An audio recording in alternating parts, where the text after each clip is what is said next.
Assalamualaikum warahmatullahi wabarakatuh. Selamat pagi. Semoga kalian dalam keadaan sehat walafiat.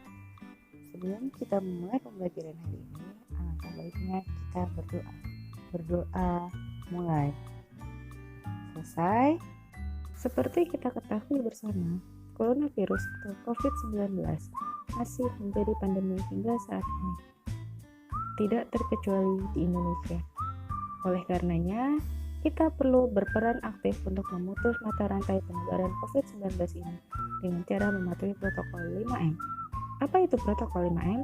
Yang pertama, menggunakan masker.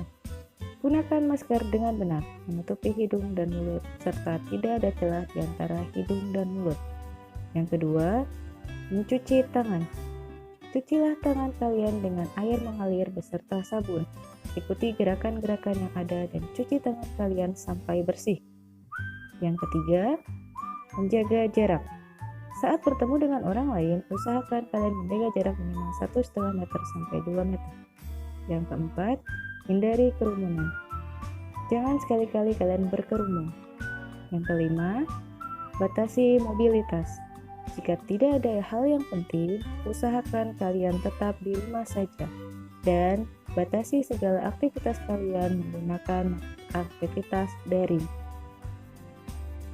Baik, anak-anak, sudah siap untuk memulai pembelajaran hari ini? Minggu lalu, kita sudah membahas tentang apa itu internet. Kali ini, kita akan membahas tentang apa saja layanan yang ada dan bisa dimanfaatkan pada layanan internet. Sebelum kita memasuki pelajaran inti hari ini, Ibu akan menjelaskan tentang tujuan pembelajaran kita. Tujuan pembelajaran yang pertama, mengetahui berbagai jenis layanan yang disediakan oleh internet. Yang kedua, mengetahui fungsi dari berbagai layanan yang disediakan oleh internet. Yang ketiga, mengetahui contoh dari masing-masing layanan yang disediakan oleh internet. Layanan yang pertama adalah email. Email atau electronic mail yang berarti surat elektronik yang berfungsi untuk mengirim surat. Menurut sejarahnya, layanan ini adalah layanan internet pertama di dunia. Dengan adanya email, orang-orang dimudahkan dalam mengirim surat. Contoh layanan email yang banyak digunakan adalah Yahoo dan Gmail. Layanan yang kedua adalah e-commerce. E-commerce adalah layanan internet yang digunakan untuk kepentingan ekonomi. Toko online merupakan salah satu contoh dari layanan e-commerce. Dengan adanya layanan ini, kita tidak perlu lagi ke toko untuk berbelanja, karena kita bisa membeli barang secara online. Contohnya di Lazada, Tokopedia, Shopee, dan masih banyak lagi. Layanan yang ketiga adalah e-banking atau bank elektronik. Dengan adanya e-banking, transfer uang yang dilakukan bisa berjalan dengan lebih cepat. Saat ini sudah banyak bank yang menyediakan layanan ini, sehingga para pengguna bank tersebut tidak perlu lagi pergi ke ATM untuk melakukan transfer atau pengambilan uang. Bahkan, beberapa bank sudah merambah ke dunia mobile, sehingga kegiatan transfer uang bisa dilakukan di mana saja dan kapan saja. Layanan yang terakhir adalah e-learning atau electronic learning. Merupakan sistem pembelajaran elektronik di mana peserta didik dan guru tidak bertatap muka secara langsung, melainkan dari jarak jauh.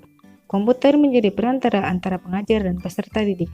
Dengan adanya e-learning, kita dapat membaca materi secara berulang-ulang, namun dapat mengurangi interaksi antara guru dengan murid secara langsung. Salah satu contoh dari e-learning adalah Edmodo, Zoom, Google Classroom, dan Moodle. Setelah kita sama-sama menyimak tentang apa saja layanan yang ada di internet, Ibu yakin kalian sudah tidak asing dengan salah satu atau bahkan beberapa layanan internet yang ada.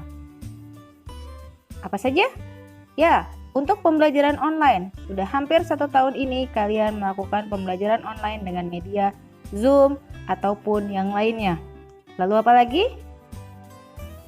Ya, untuk kalian yang suka berbelanja, pasti sudah tidak asing lagi dengan aplikasi Shopee, Tokopedia, atau Lazada. Masih ada lagi? Benar, email atau surat elektronik seringkali digunakan untuk mengumpulkan tugas terutama di masa pandemi seperti saat ini. Bagaimana dengan layanan e-banking?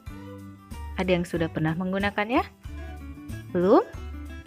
Kalau belum, kalian bisa menggunakannya saat nanti kalian memiliki rekening tabungan sendiri.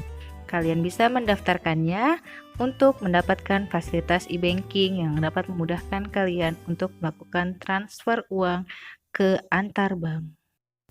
Setelah kita menyelesaikan tentang materi layanan internet, kita sudah sampai kepada tahap kesimpulan.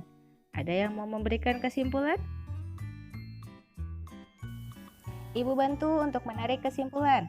Kesimpulan pembelajaran hari ini adalah yang pertama, layanan pada internet meliputi email, e-commerce, e-banking, dan e-learning. 2. Contoh layanan email yang sering digunakan Yahoo dan Gmail. 3. Contoh layanan e-commerce Lazada, Tokopedia, dan Shopee. 4. Contoh layanan e-banking, e-banking Mandiri, e-banking BCA, dan beberapa e-banking bank yang lain. 5. Contoh layanan e-learning yang sering digunakan Edmodo, Zoom, Google Classroom, dan Moodle. Bagaimana? Pembelajaran hari ini menyenangkan? Semoga pembelajaran hari ini menyenangkan dan bisa diterima serta bermanfaat untuk kalian. Minggu depan kita akan masuk kepada materi membuat email. Kalian akan diajarkan bagaimana cara membuat email dari awal serta pemanfaatan email dalam kehidupan sehari-hari. Pembelajaran hari ini Ibu cukupkan sampai di sini. Terima kasih untuk kalian yang sudah menyimak pembelajaran hari ini. Akhir kata, wabillahi taufiq wal hidayah. Wassalamualaikum warahmatullahi wabarakatuh.